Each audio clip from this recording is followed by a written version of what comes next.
Hello, dear friends. Welcome back to Family Shadows, a place where we tell stories about family, the kind that linger in your heart long after the lights go out. If you're new here, take a moment to subscribe so you won't miss the next tale of love, loss, and the quiet strength of a father's soul. Tonight's story carries a title that already tugs at the heart and tests the blood. My son demanded my $5M beach house, so I sold both. Patrick Doyle was a man of quiet resolve.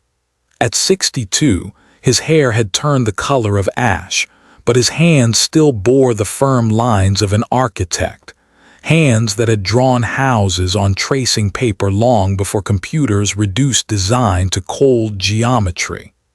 He had lived his life in angles and arches, in timber and stone, in the belief that a home was never just a structure.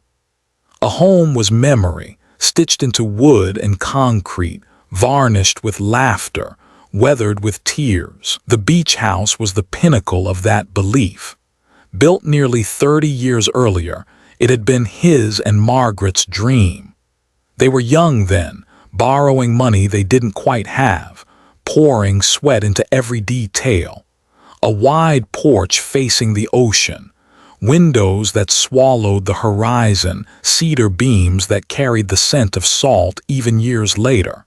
It wasn't just worth $5 million because of its location. It was priceless because Margaret's laugh still lingered in the rafters. But Margaret was gone now. 5 years past, her absence still the loudest sound in Patrick's nights. He lived alone in the smaller townhouse in the city, while the beach house became a sanctuary he visited on weekends, a place to sit on the porch with coffee and whisper to the waves, "I still hear you, Maggie." His son, Tristan, saw it differently. Tristan was 35, all sharp suits and sharper ambition. Where Patrick's hands carried the patience of a craftsman, Tristan's carried the restless tapping of a businessman forever measuring profit. He ran a small investment firm, lived in a condo with a skyline view, and married Fiona, an elegant woman who knew the power of a cutting remark. On a late autumn evening, the Doyle family gathered at Patrick's townhouse. The air smelled of rosemary chicken. Amelia's laughter tinkled from the hallway, and for a moment Patrick felt what he always longed for, the shape of family restored. Then Tristan spoke. "Dad," he began, swirling a glass of wine as though the announcement were casual, almost trivial. "I think it's time you signed over the beach house to me." Patrick blinked. "Excuse me." Tristan leaned back in his chair, the confidence of entitlement painted across his face. "The house, the one by the ocean, it's worth, what, $5 million now? It doesn't make sense for you to hang onto it. You don't live there, you barely go anymore. Fiona and I could put it to good use." Fiona set down her fork with a soft clink. Her eyes were steady, her voice smooth as glass. "It's the kind of property that should stay in the family, Patrick. Tristan has the energy to maintain it, to host gatherings, to make it shine again. It would be wasted just sitting there." Patrick said nothing. His fork hovered above the plate, his knuckles white. He felt Amelia's gaze on him, 12 years old, her eyes wide, darting between adults like a child watching a storm form over the horizon. "But Grandpa," she whispered, "don't you love that house?" Patrick glanced at her, then at the photograph hanging on the dining room wall, Margaret in her garden hat, holding a basket of seashells. The photo seemed to lean forward, as if asking what he would do now. He wanted to say 100 things, that the house was built not with money but with love, that it was the last thing that still smelled of Margaret's perfume, that giving it away would be like burying her twice. But instead, Patrick pressed his lips together, folded his napkin, and set it on the table. Silence stretched. Tristan mistook it for surrender. "So we're agreed," Tristan said, lifting his glass in a mock toast. "I'll call the lawyer this week. We'll transfer the deed, and Patrick rose slowly. Dinner's over, he said, his voice calm but tight. He carried his plate to the sink. His back was straight, but inside his heart trembled. Behind him, Fiona exchanged a victorious glance with Tristan. Amelia looked down at her lap, chewing the inside of her cheek. In the kitchen, Patrick rinsed the plate, the water running hot over his fingers. His reflection in the window above the sink showed a man older than he felt, lonelier than he admitted, stronger than they believed. He whispered softly, "What would you have me do, Margaret?" The water hissed, the room held its breath. And that, dear listeners, is where our story begins. A father's silence, a son's demand, and the shadow of a wife who still guides him. What Tristan saw as a victory, that evening would soon become the unraveling of his own illusion. For Patrick Doyle, silence was never surrender, it was the gathering of a storm. The next morning arrived gray and heavy, as if the sky itself carried the weight of the conversation from the night before. Patrick sat at the small oak table in his kitchen, a cup of black coffee cooling in front of him. He hadn't slept much. Every time he closed his eyes, he saw Tristan's face, confident, demanding, and Margaret's picture, watching from the wall like a silent witness. The townhouse felt emptier than usual. The ticking of the old mantel clock was louder, the refrigerator's hum more intrusive. Patrick had lived alone for years, but loneliness that morning pressed harder against his ribs, as though even the walls were asking, "Why did you say nothing?" He hadn't answered Tristan. He had walked away, and in his silence he knew his son had heard consent. By mid-morning his phone buzzed. A text from Tristan. "Glad we're finally moving forward. Dad, I'll contact Howard Klein tomorrow about the transfer. Let's keep it simple. You don't need to stress." The gall of it, Tristan speaking as though the decision had already been sealed, as if Patrick's life's work, his memories, his marriage, could be reduced to paperwork. Patrick put the phone down. He walked to the cabinet above the refrigerator and pulled out a tin box, worn at the corners. Inside were photographs. Margaret's garden in spring, Amelia as a toddler, Tristan as a boy in a striped sweater standing on the porch of the beach house. Patrick lingered on that last one. His son had once loved that house, not for its worth, but for the way the waves seemed to applaud when the tide rolled in, for the marshmallows roasted on the deck with Margaret's laughter in the background. When had that love turned into greed? That afternoon, Patrick decided to visit the beach house. The drive was long, 2 hours south along the coast, the kind of trip Margaret used to make lively with songs from the radio, her voice lilting over the sound of the wind. Alone, it felt longer. When he arrived, the house stood exactly as he remembered, majestic against the horizon, the sea glittering behind it. The cedar walls had weathered to a silver gray, and the front steps creaked under his weight, but to Patrick it was alive. Inside, dust motes danced in shafts of light. He opened the windows, let the salt air sweep through, and for a moment it felt as though Margaret might walk in from the kitchen with flour on her hands, or Amelia, as a little girl might come running down the hallway with a seashell clutched in her palm. Patrick sat in the living room, tracing the grooves of the wooden armrest Margaret had once sanded herself. He heard his own silence, the silence of a man who had spent too many years swallowing words to keep peace, who had allowed his son to mistake restraint for weakness. Late in the afternoon, the crunch of tires on gravel startled him. Through the window, he saw Fiona's sleek car pulling up. A moment later, Tristan stepped out in a tailored jacket, sunglasses perched on his head, his wife following with her phone in hand. Patrick stayed seated, hands folded as they entered. "Dad," Tristan said, with the breezy confidence of a man arriving to claim what was his. "I thought we'd swing by, start talking renovations. This place has good bones, but it needs a new deck, maybe a pool." Patrick didn't move. His silence filled the room. Fiona walked slowly across the living room, her heels clicking against the floorboards. She glanced at the beams above, the walls lined with photographs. "It's charming," she said, though her tone carried more appraisal than admiration. "But once we modernize it, it'll be stunning, perfect for entertaining." Tristan clapped his hands together. "Exactly, we'll make it ours." Patrick finally stood. His voice was low but steady. "This house already belongs to someone, to your mother and me." Tristan smirked, brushing off the words. "Dad, come on, Mom's gone, you don't use the place. Why let it rot when I can take care of it?" Patrick's jaw tightened. He looked at his son, this man who carried his eyes, his height, but none of his reverence for history. "You think taking care of something means owning it?" Fiona interjected smoothly. "It's not about ownership, Patrick. It's about practicality. You're getting older. Let us manage what you no longer can." Patrick said nothing more.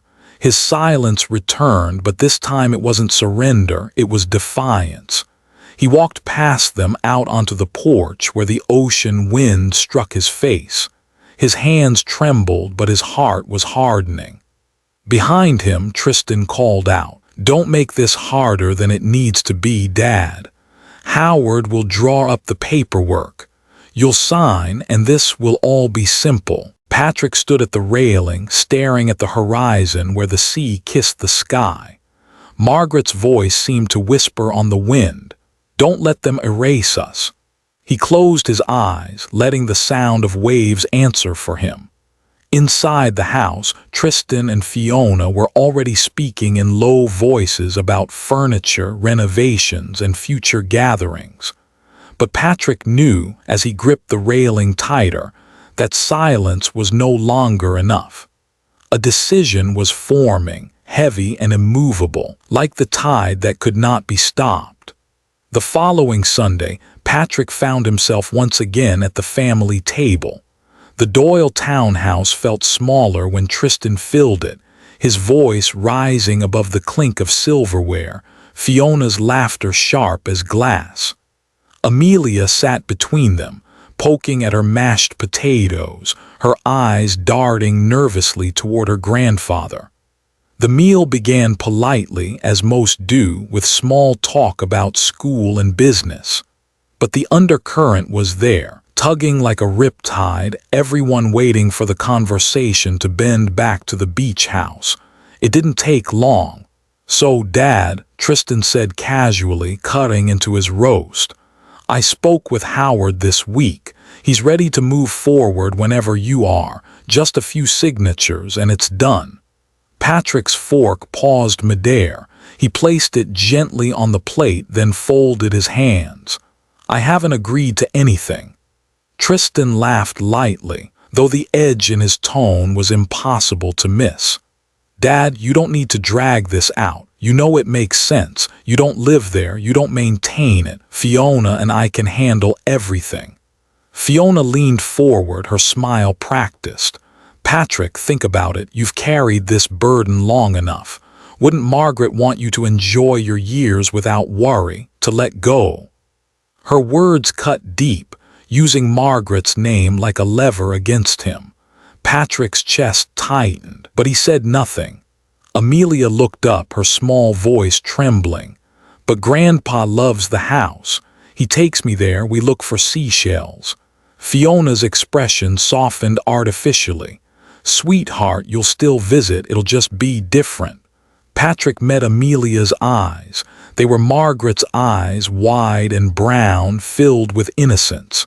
He reached across the table, covering her small hand with his weathered one.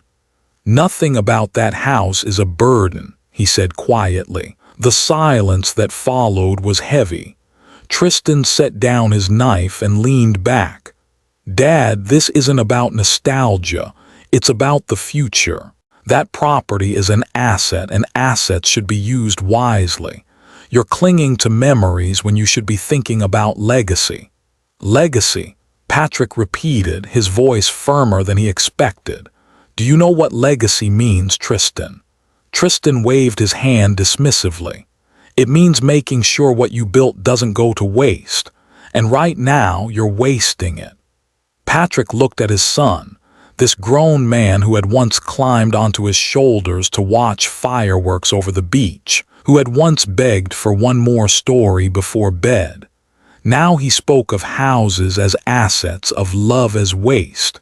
Fiona's voice slid in again, calm, persuasive. Patrick, we're only trying to help. You can't carry everything forever. It's time to let us step in. Patrick pressed his lips together. He could feel the storm in his chest, the words he wanted to hurl across the table, but he swallowed them the way he had for years. His silence stretched until the ticking clock filled the room. Tristan took that silence as always for weakness. He pushed his chair back, standing. Enough. Howard will send over the documents this week. You'll sign them. It's the right thing to do. He left the table, Fiona following, her hand resting on his arm as if to steady his certainty. Amelia remained, staring at her untouched food, her lower lip quivering. Patrick stayed seated, staring at the space they had vacated. His hand still rested over Amelia's, his heart pounding with words unsaid. The pressure was no longer subtle. It pressed from every side, from Tristan's ambition, Fiona's calculation, even from the shadow of Margaret's memory twisted against him.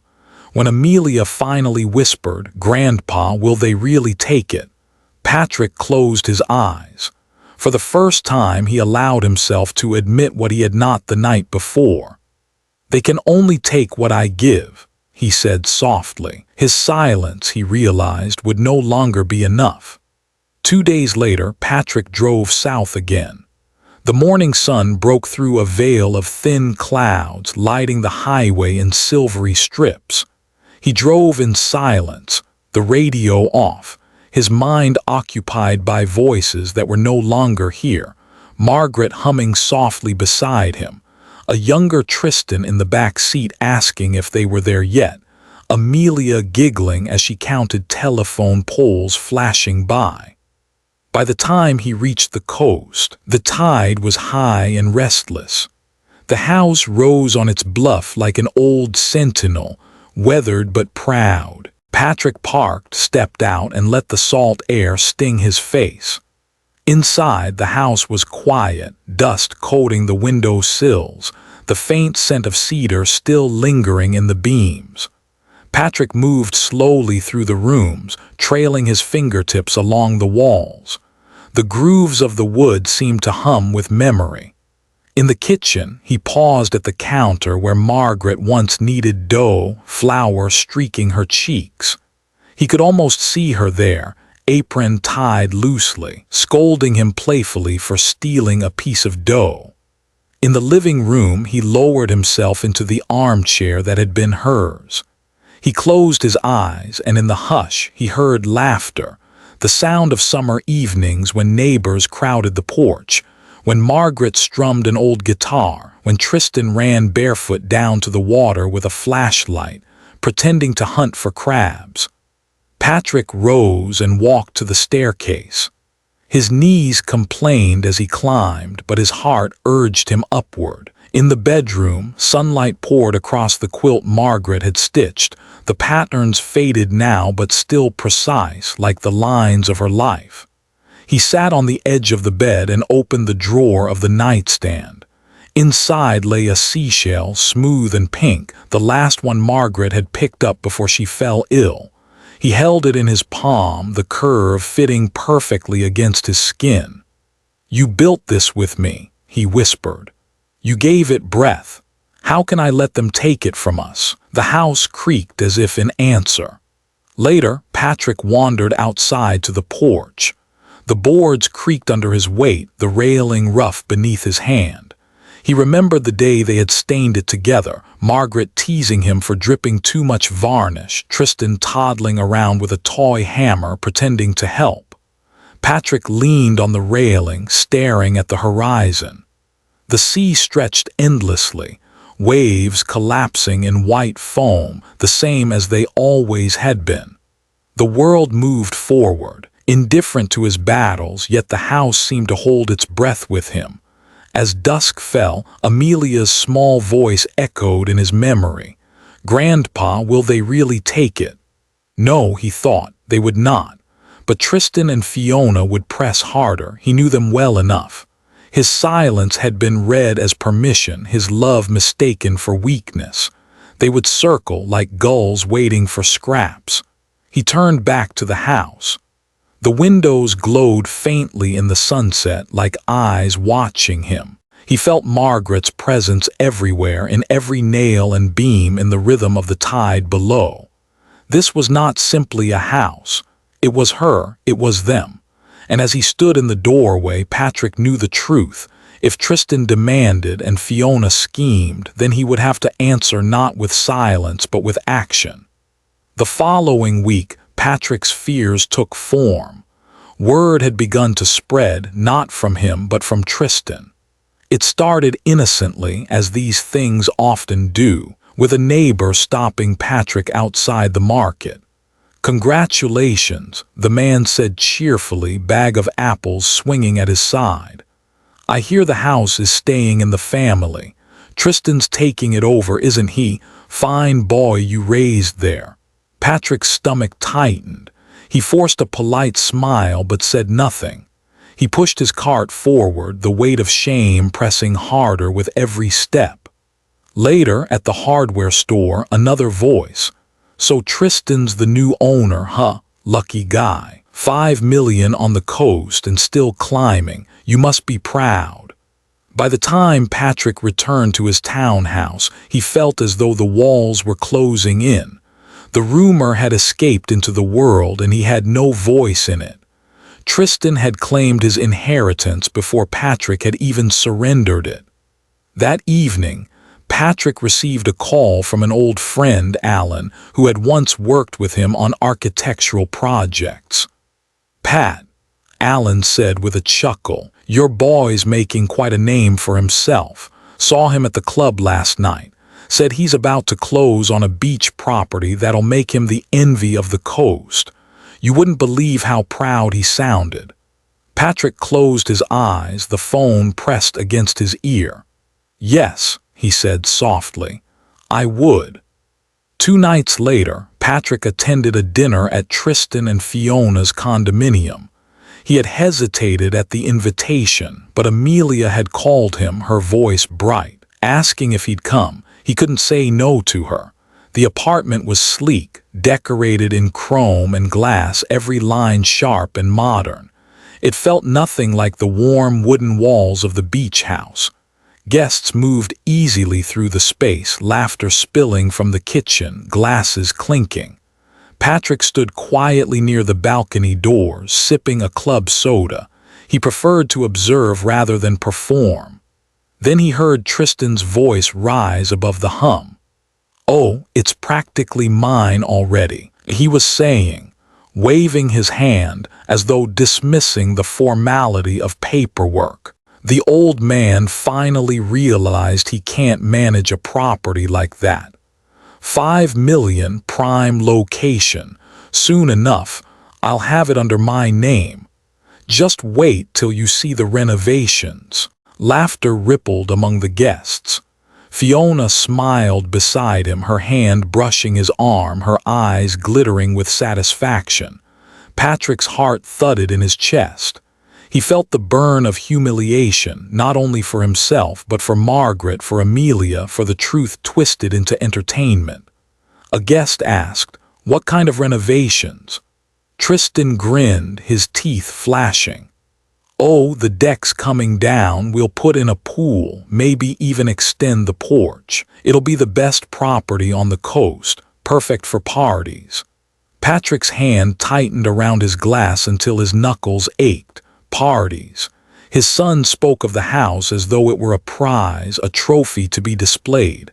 Not once did Tristan mention memories or family or the woman whose hands had polished those beams. Amelia appeared at Patrick's side, tugging his sleeve. Her eyes were troubled. "Grandpa," she whispered, "why are they talking like it's theirs?"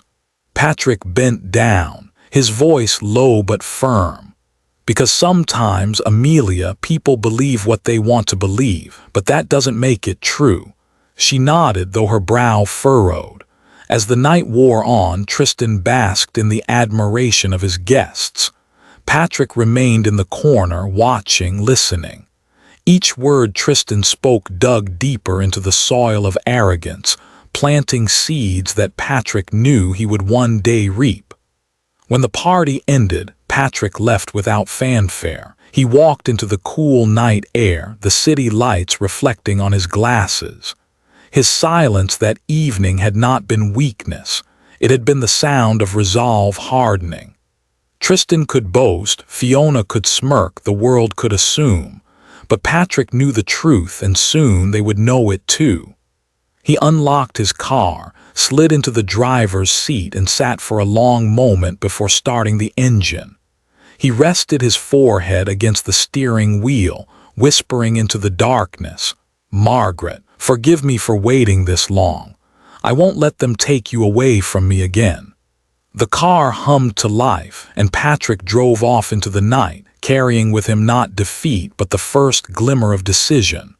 The morning after the dinner party, Patrick woke with a heaviness in his chest that coffee could not ease. He sat by the window, the city just beginning to stir beneath a pale dawn, and replayed every word Tristan had spoken the night before. The arrogance, the certainty, the laughter of his friends who treated the beach house not as a home but as a shiny prize waiting to be unwrapped. Patrick's silence had always been his shield, but now it felt like a shackle. He could no longer rely on quiet dignity to speak for him. Tristan and Fiona had built their narrative, and the world was beginning to believe it. He reached for the phone and dialed a number he hadn't called in months. "Howard Klein," came the steady voice on the other end. "Howard, it's Patrick Doyle." A pause, then warmth. "Patrick, it's been a while." "I need to see you," Patrick said. His tone surprised even him, firm, clipped, a man who had already decided. Howard's office was in an old brick building downtown, filled with the scent of paper and polished wood. Patrick had known him for nearly 30 years. Howard had drawn up the deed to the beach house back when it was just lines on Patrick's drafting table. He had been at Margaret's funeral, standing at the back with his hands folded, eyes lowered in quiet respect. When Patrick entered, Howard looked up from his desk, his silver hair catching the light. "You look tired, my friend." Patrick lowered himself into the chair opposite. "I am tired, tired of being pushed, tired of watching my son turn my silence into consent." Howard studied him for a long moment, then leaned back. "Tristan." It wasn't a question, only a name heavy with understanding. "He's telling people the house is his," Patrick said, "boasting, planning renovations. He and Fiona are circling like vultures, and Amelia, she hears it all. She doesn't understand why her grandfather won't speak." Howard folded his hands. "So what do you want to do?" Patrick stared at the desk between them. The wood grain reminded him of the beams in the beach house, the way Margaret used to run her fingers across them as if she could feel the heartbeat inside. He lifted his gaze. "I want to sell it." Howard raised his brows. "The beach house." "Both," Patrick said. The word left his mouth like a stone cast into still water. "The beach house and the townhouse, everything Tristan thinks is already his." Howard leaned forward. "Patrick, that's a drastic step. Are you sure?" Patrick's jaw tightened. He believes love is inheritance. He believes family is measured in property lines. "If I leave these houses," I leave him the illusion that he was right. I won't do it." Silence settled between them.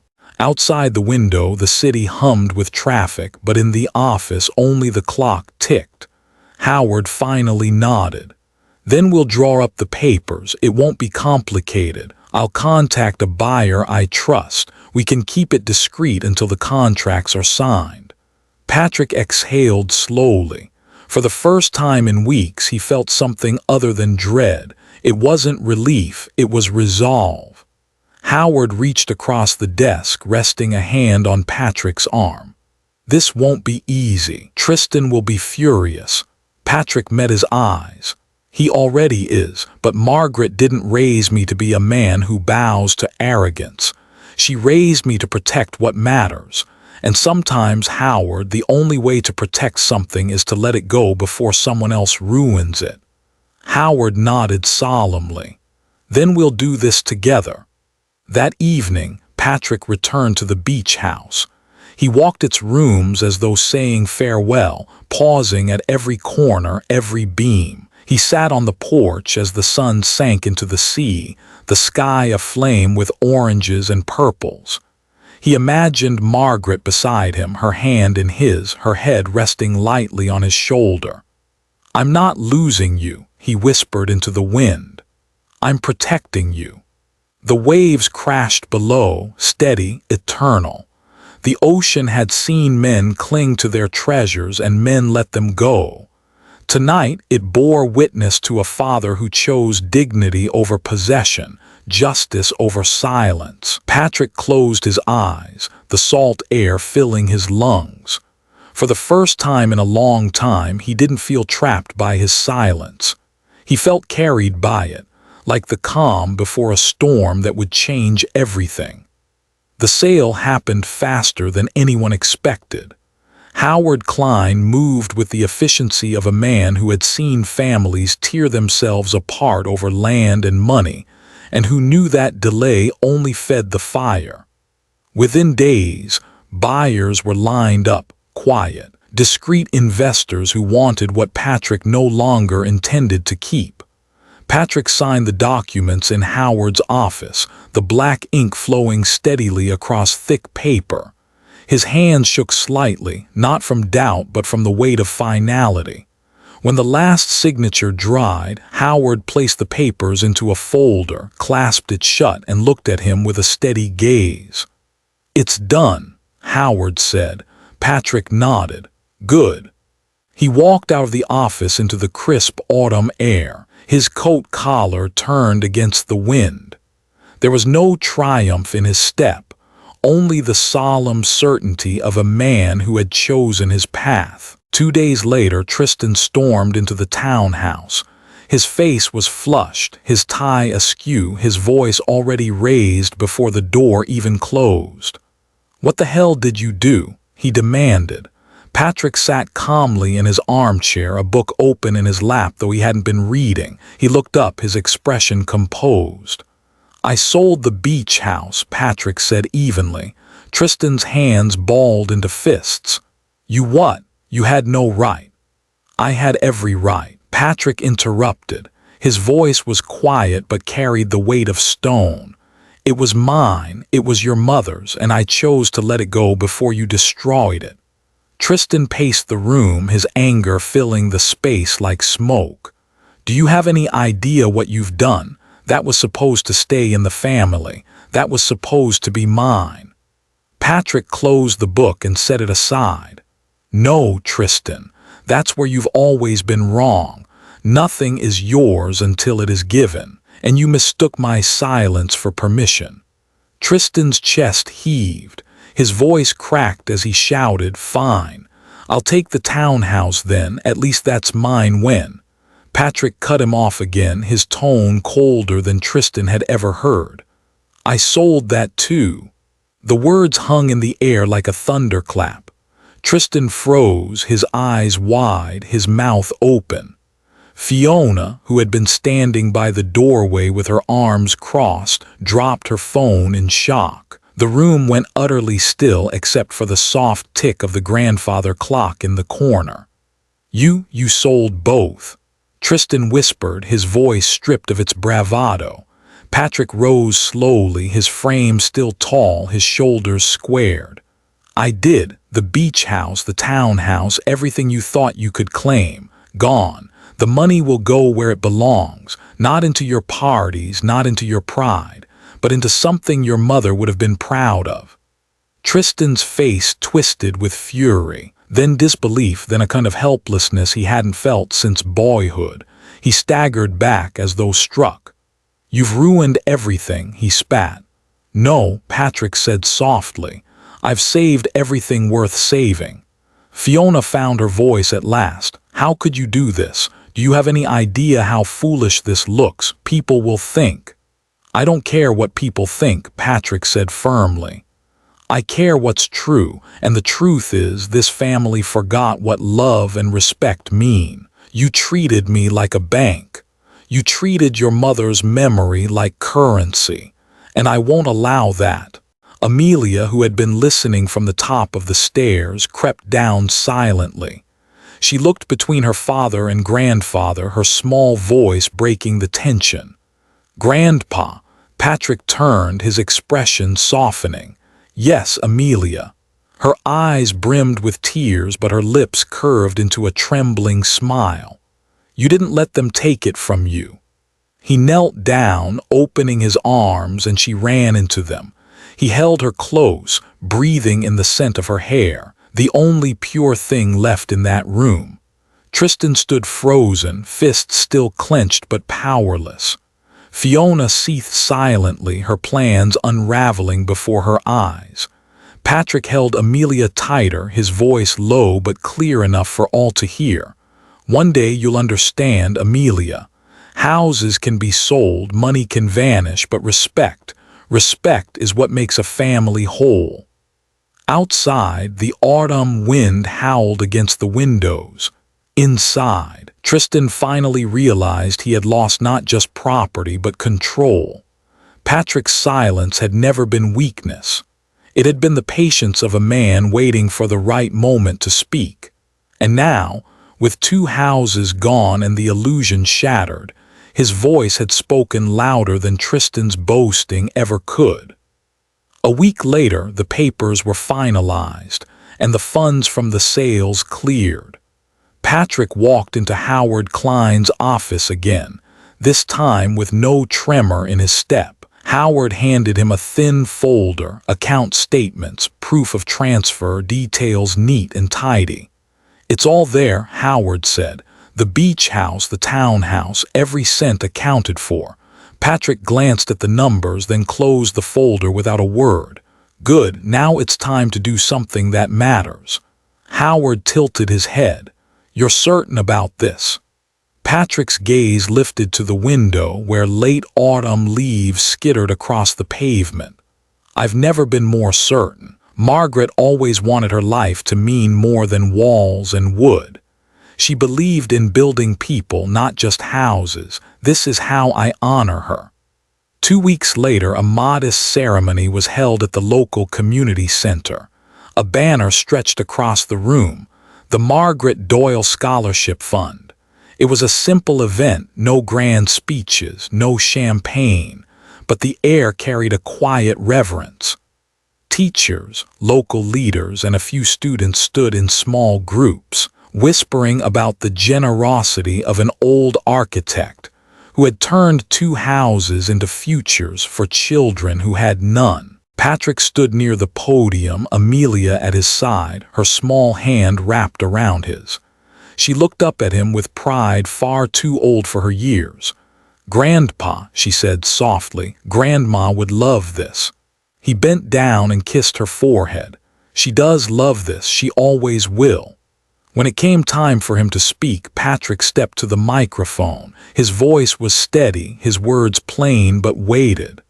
My wife, Margaret, believed a house was never just a place to sleep. It was where lessons were taught, where love was planted, where respect was built brick by brick.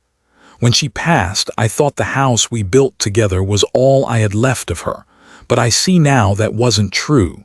What I have left is her spirit. And that spirit deserves to live on, not through property deeds, but through the lives we touch. He paused, glancing at Amelia, who smiled bravely back.